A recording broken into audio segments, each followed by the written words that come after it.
Atenção, emissoras da Rede Globo. 5 segundos para o próximo programa.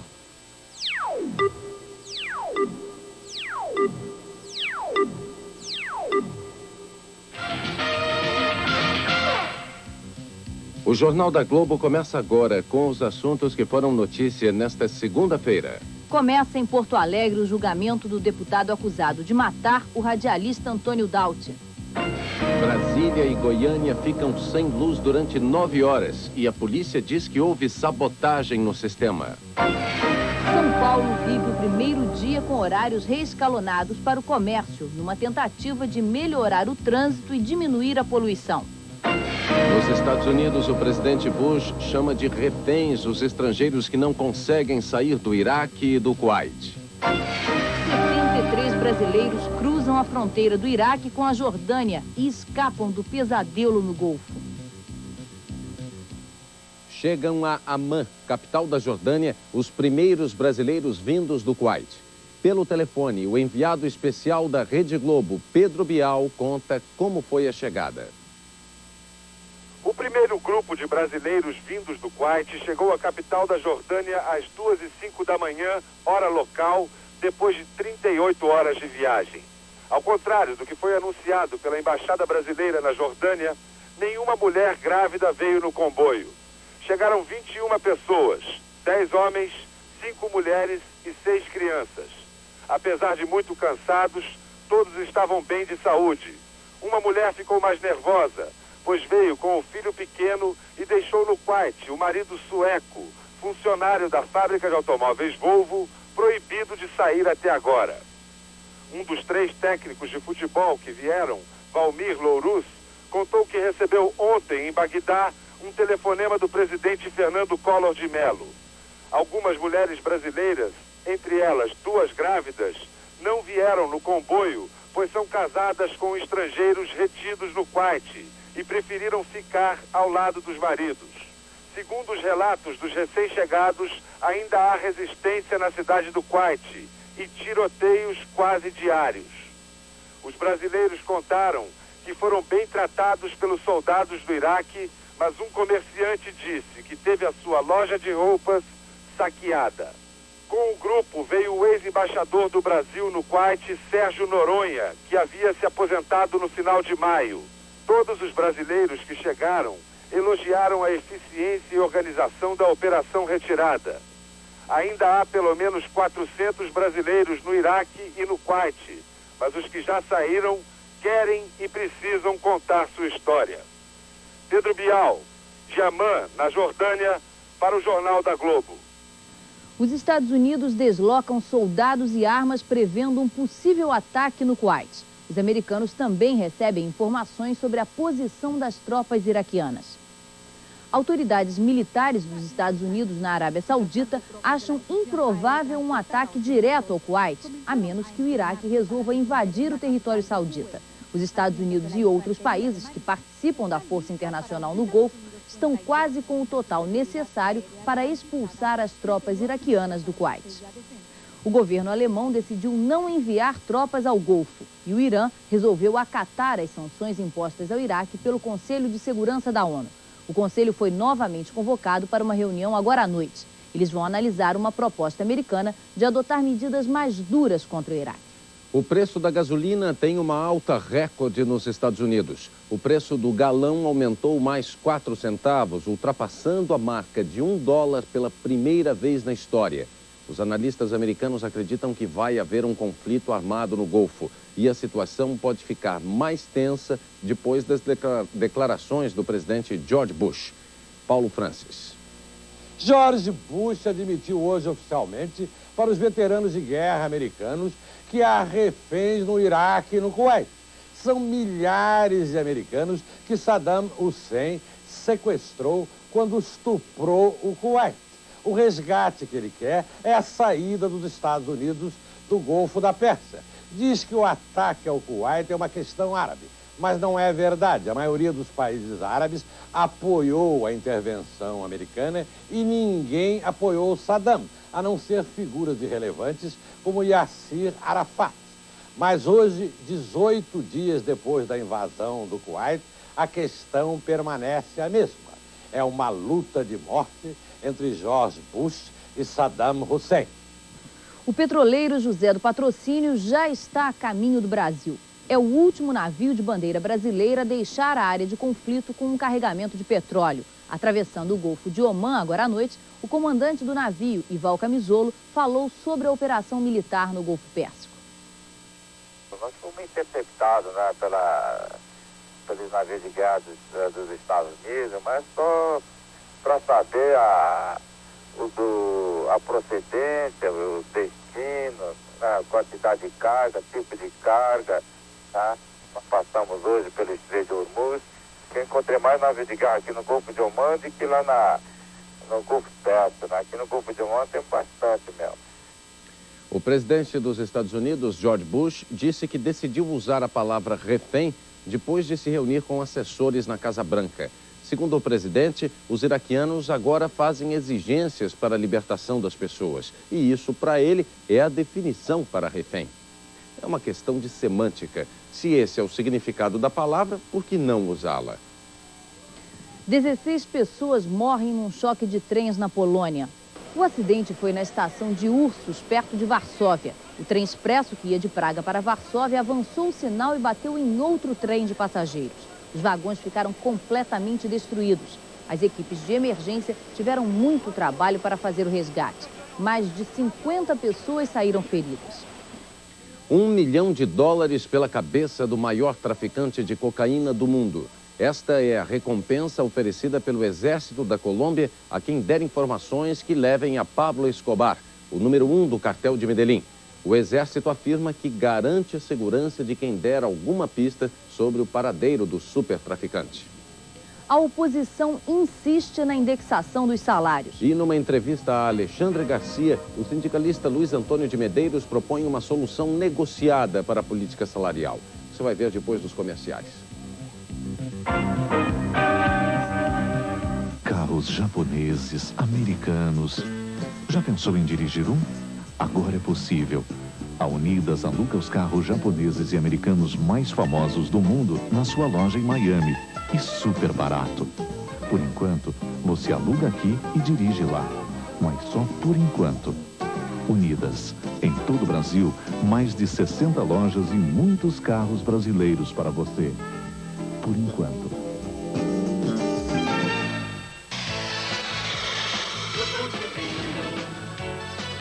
Banheira com hidromassagem em vários tamanhos e cores, apenas 36 mil. Vaso com caixa acoplada Sidamar, Ibiza Square e estúdio qualquer cor, apenas 15 mil. Metais Deca para lavatório ou bidê, Belle Époque, várias cores, apenas 9 mil. Grupo Divino, 252-5350.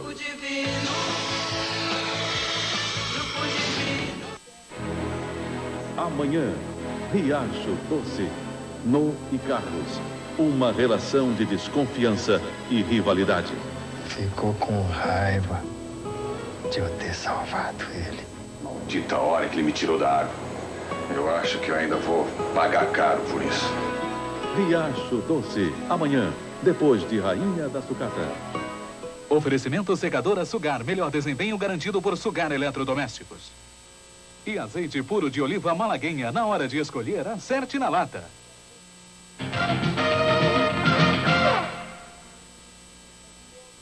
Começa amanhã um novo esforço concentrado do Congresso Nacional. Em votação, o veto do presidente Fernando Collor à lei salarial aprovada pela Câmara e o Senado, que estabelece a reindexação dos salários. Uma ideia que o governo rejeita, mas que a oposição defende e pretende aprovar. Nós concordamos que a indexação não é a solução perfeita, mas para uma transição que estamos vivendo, ela se justifica até porque a nossa economia está cheia de indexações. O imposto é indexado e corrigido diariamente. Os contratos das empresas com o governo são todos corrigidos conforme a inflação. Ora, por que a única mercadoria que não é corrigida com a inflação é o trabalho? Nós queremos corrigir não todos os salários, mas os mais baixos. E no dia em que houver inflação zero, a indexação será absolutamente desnecessária em toda a economia. Mas enquanto esta transição castigar o trabalho, nós achamos que ele deve ser protegido. Os líderes que apoiam o governo no Congresso Nacional participaram agora à noite de um jantar oferecido pela ministra da Economia, Zélia Cardoso de Mello. E a política salarial foi provavelmente o prato principal. Nesse jantar estiveram presentes os líderes dos partidos que apoiam o governo e ainda os secretários do Ministério da Economia, os presidentes do Banco Central, Banco do Brasil e Caixa Econômica Federal. E os ministros da Justiça, Bernardo Cabral, do Trabalho, Antônio Rogério Magri e da Economia, Zélia Cardoso de Mello. Nesse jantar, os técnicos da área econômica estão passando informações aos parlamentares que apoiam o governo para que eles convençam o Congresso Nacional a manter o veto do presidente da República à política salarial. Os argumentos são basicamente dois: a redução do déficit público e a queda da inflação. Os técnicos dizem que se o veto cair, a inflação volta com a indexação de preços e salários e o país entra em processo de recessão e desemprego. Se houver quórum, a votação de amanhã no Congresso Nacional deverá ser acompanhada com atenção, não só pelo governo, mas também pela classe trabalhadora. O líder sindical Luiz Antônio de Medeiros já está em Brasília. Alexandre Garcia. Chegou agora à noite a Brasília o líder sindical Luiz Antônio Medeiros. Ele veio para acompanhar nessa terça-feira o chamado esforço concentrado convocado pelas oposições com o objetivo de derrubar o veto presidencial à lei que indexa salários, ou seja, a lei que vincula o aumento dos salários ao aumento dos preços. Líder Medeiros, qual é a sua posição a respeito dessa lei que foi vetada pelo presidente? Minha posição é que essa lei, ela é incompleta e ela tem que se completar. Porque, veja você, a 193... a medida provisória, ela prevê reposições salariais. É a que virou 199 agora? 199, ela prevê reposições salariais. E a lei nova do Congresso não prevê nenhuma reposição salarial. Quer dizer, esquece todo o passado e começa de setembro para frente. Por exemplo, a questão, os bancários. O Banco do Brasil, pela 199, deve ter, a 1º de setembro, 87% de reposição, pela 199. Pela lei nova, pela lei do Congresso, teria só 10% ou 12%. Esse cálculo é de quem? Esse cálculo foi o departamento do Diese que fez para o nosso sindicato, tá certo? A database de novembro já tem acumulado 71% que tem que ser pago no dia 1º de novembro. Então, uma coisa é você partir de uma base de 71%, outra coisa é partir de uma base de apenas um mês de inflação, mês de setembro, por exemplo. Então, o que nós queremos é o seguinte: nós não podemos abrir mão da nossa reposição salarial. O Congresso tem que agir com tranquilidade para fazer justiça aos trabalhadores, mas também dar reposição dos trabalhadores. E a sua posição nessa terça-feira em relação ao veto presidencial? Vai ser uma posição de negociação, procurar uma saída a fim de que os trabalhadores não percam a sua reposição, que já está garantida. O líder sindical alemão, que está em Brasília também, me falou agora há pouco que quer ver o governo fora das relações entre patrões e empregados. Isso aí seria uma posição sua também? Qual é a sua posição a respeito disso? Eu acho que nós brigamos pela autonomia sindical, plena autonomia sindical. A tradição é que todos os governos, quando entram na relação capital-trabalho, sempre favorecem ao capital. Por isso, eu acho que eu concordo com ele. O governo tem que ficar fora das relações do trabalho, não é? A sua chegada a Brasília foi algumas horas depois que terminou um blackout na capital do país. 2 linhas de transmissão foram interrompidas. Inclusive, a própria Polícia Federal disse que houve sabotagem. Como líder sindical experiente, como vê isso? Eu vejo com indignação. Eu fiz esse ano mais de 200 greves. Nós não fizemos nenhum quebra-quebra. Nós não danificamos nada e nós conseguimos aumento, nós conseguimos vitória. Quando setores que se diz sindicatos, não é?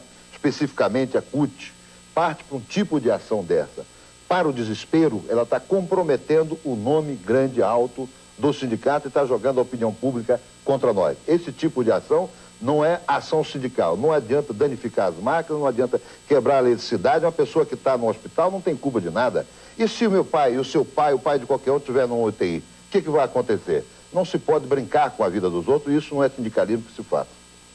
Ainda sobre a questão de greve, o Tribunal Superior do Trabalho está tomando algumas decisões agora que estariam surpreendendo a classe, o movimento sindical? Essas últimas posições de declarar a greve abusiva, por exemplo.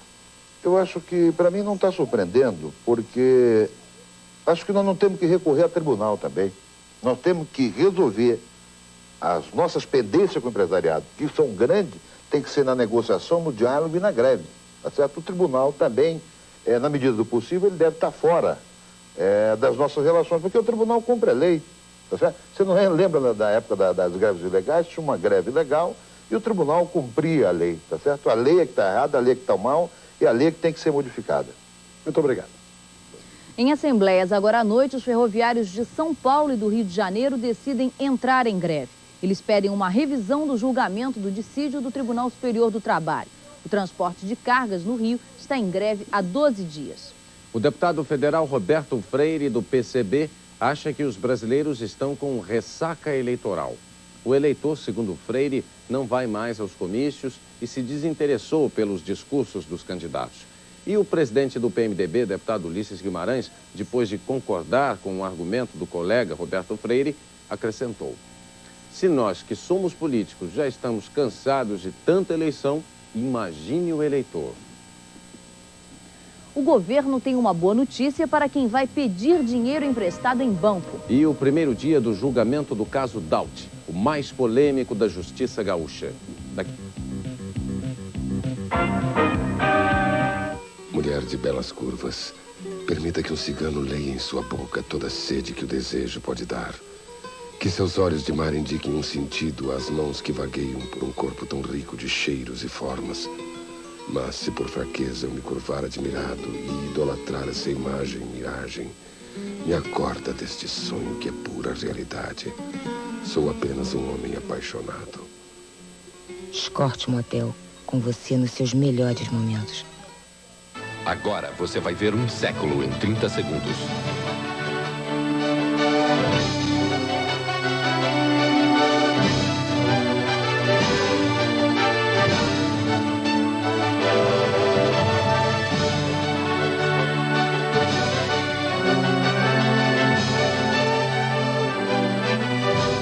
Anos da União de Seguros.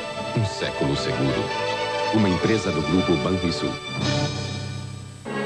Nesta segunda, James Gunn, Robert Duvall, pioneiros lutando para realizar um audacioso projeto. No Assombroso Mundo da Lua, um filme de Robert Altman. Nesta segunda, em Cine Clube. A Globo 90 é nota 100.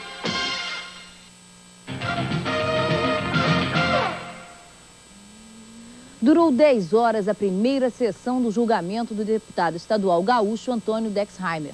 Ele é acusado de matar o deputado José Antônio Daut há 2 anos. É a primeira vez que um deputado vai a julgamento público no Rio Grande do Sul. No Tribunal de Justiça, os 300 lugares ficaram lotados à tarde para ouvir a acusação e a defesa do deputado Antônio Dexheimer. Cada uma das partes falou 2 horas.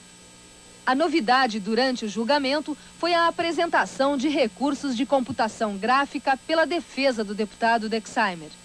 Às 9h10 da noite, o julgamento foi interrompido e só reinicia amanhã. Ao contrário do júri popular, onde os jurados estão proibidos de comunicar-se entre si durante o julgamento e onde o voto é secreto, no Tribunal Pleno, os desembargadores devem votar publicamente. Isso vai acontecer amanhã, quando os 21 desembargadores deverão dar o voto e justificar a decisão. O governo está quase desistindo de criar um novo imposto sobre os empréstimos bancários. Os juros já subiram tanto que ninguém mais consegue tirar vantagem tomando dinheiro emprestado. Lilian Vitfib. Logo que entrou em vigor o IOF sobre os investimentos, no fim do mês passado, o governo descobriu que tinha empresa conseguindo driblar as novas regras. Em alguns casos, era vantagem tomar dinheiro emprestado no banco em vez de sacar a aplicação do overnight e pagar imposto em cima disso.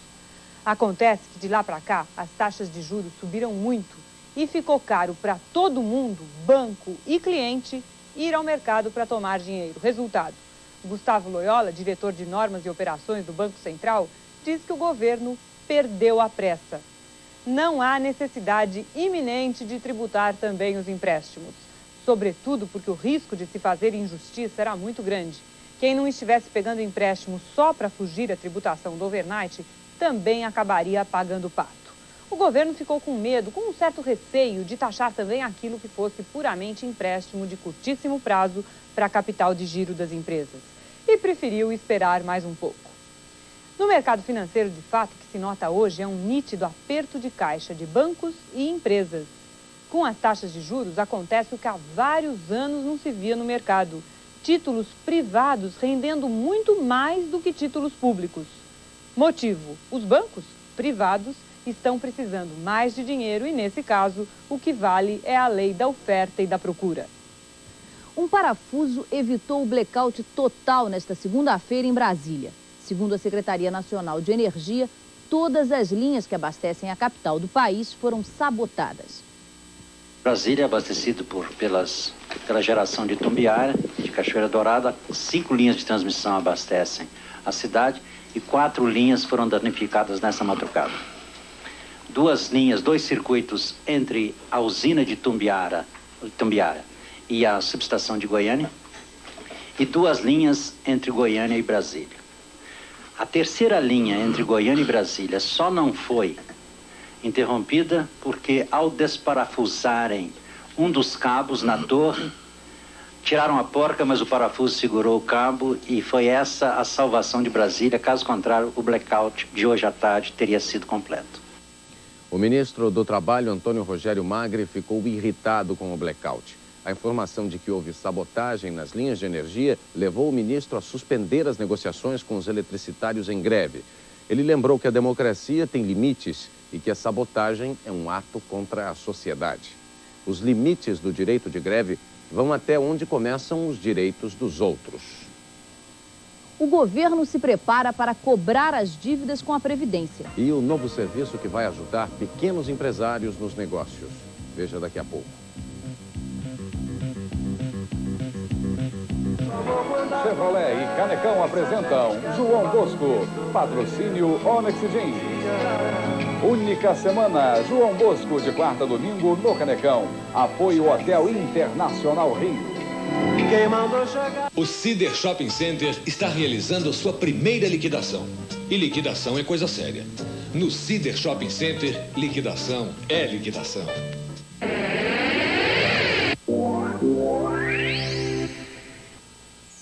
Sociedade Brasileira de Engenharia de Televisão apresenta 2 eventos internacionais no Palácio de Convenções do AMB São Paulo. De 19 a 22 de agosto, terceira Video Expo. As maiores empresas de vídeo e televisão mostrando equipamentos e serviços. De 20 a 22 de agosto, segundo Congresso Brasileiro de Engenharia de Televisão. Palestras e debates com profissionais do Brasil, Estados Unidos, Europa e Japão. Apoio Sony Trinitron, a melhor imagem do momento. Amanhã, força de emergência. Disseram que o suicida pode ser um garoto. Um garoto? Alguém aqui sabe quem é aquele garoto lá em cima? Ele é o voador. Uma criança em perigo. A menos que façam o que eu mandar, eu vou explodir o prédio inteiro. Um homem desesperado, ameaçando a vida de pessoas inocentes. Força de emergência. Amanhã, depois de Riacho Doce. A Globo 90 é nota 100.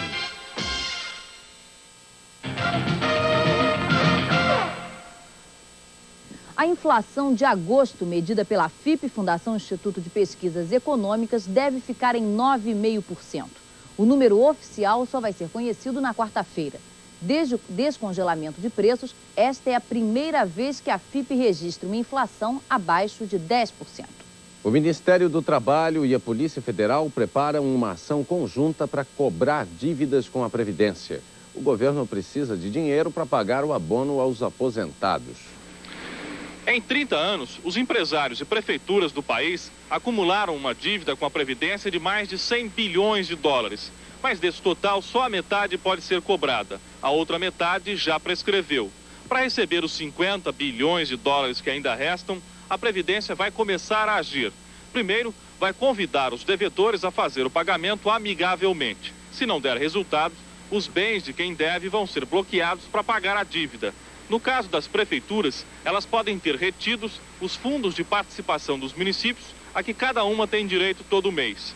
Quem descontou os 8% da Previdência na folha de pagamento dos empregados e não repassou o dinheiro ao governo, pode até ser preso. O objetivo maior não é a prisão. O objetivo maior não é a cadeia.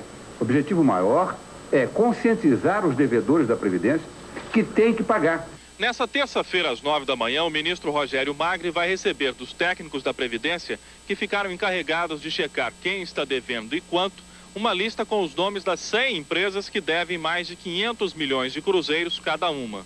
Segundo o ministro Rogério Magri, apenas uma empresa está devendo 26 bilhões de cruzeiros. Só com as primeiras cobranças, a Previdência espera poder pagar o abono salarial dos aposentados, que soma 32 bilhões de cruzeiros. Um novo serviço pode facilitar a vida de quase 800 mil empresas ligadas ao Sindicato da Micro e Pequena Indústria de São Paulo. É a Bolsa de Negócios. O sistema é inédito no país e veio estreitar a comunicação entre toda a comunidade empresarial. A intenção do sindicato é transformar a Bolsa de Negócios no mais completo banco de dados do setor industrial brasileiro. Tudo aquilo que se possa comprar, vender ou trocar pode ser realizado dentro da Bolsa do Simp.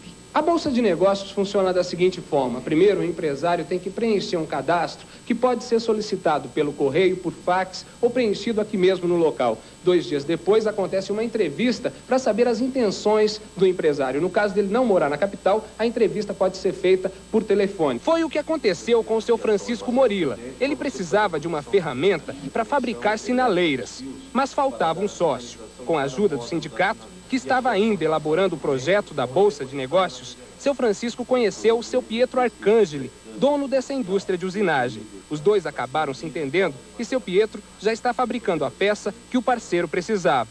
Os novos sócios estão satisfeitos. Nós temos condições de comprar hoje numa quantidade bem pequena, evitando assim ter um estoque muito alto. Os negócios do senhor foram beneficiados? Foram beneficiados bastante. O senhor aumentou o faturamento da indústria? De 30%. Só nos primeiros dias de funcionamento foram feitos 1000 cadastros na Bolsa de Negócios. E um detalhe importante, o serviço é de graça. O subsecretário do Tesouro americano, David Mulford, se encontra nesta terça-feira com a ministra Zélia Cardoso de Mello e com o ministro Francisco Rezec. Os assuntos vão ser as contas brasileiras e a dívida externa. Paulo Henrique Amorim. Quem trata da dívida externa brasileira dentro do governo americano é exatamente David Mulford. Eu estive com ele numa entrevista 2 meses atrás. Ele é duro, muito bem informado sobre o Brasil e intelectualmente sofisticado. Mas tem gente no Congresso americano acusando ele de ter dilapidado o dinheiro do contribuinte americano por causa do último acordo do México com os bancos. Um amigo meu almoçou com Mulford quinta-feira passada em Washington. Ele me diz que Mulford vai ao Brasil vender o peixe do novo programa, a Iniciativa Bush para as Américas. O tal programa que prevê a abertura das economias latino-americanas em combinação com os Estados Unidos. Mulford vai querer saber como vai a política contra a inflação e vai ouvir boas notícias. E quais são os planos para a dívida externa. Mas ele não vai cobrar dinheiro do Brasil para entregar aos bancos americanos. Como diz esse amigo meu, ele é funcionário do governo, não é cobrador. A pornodeputada Ilona Staller está na Argentina.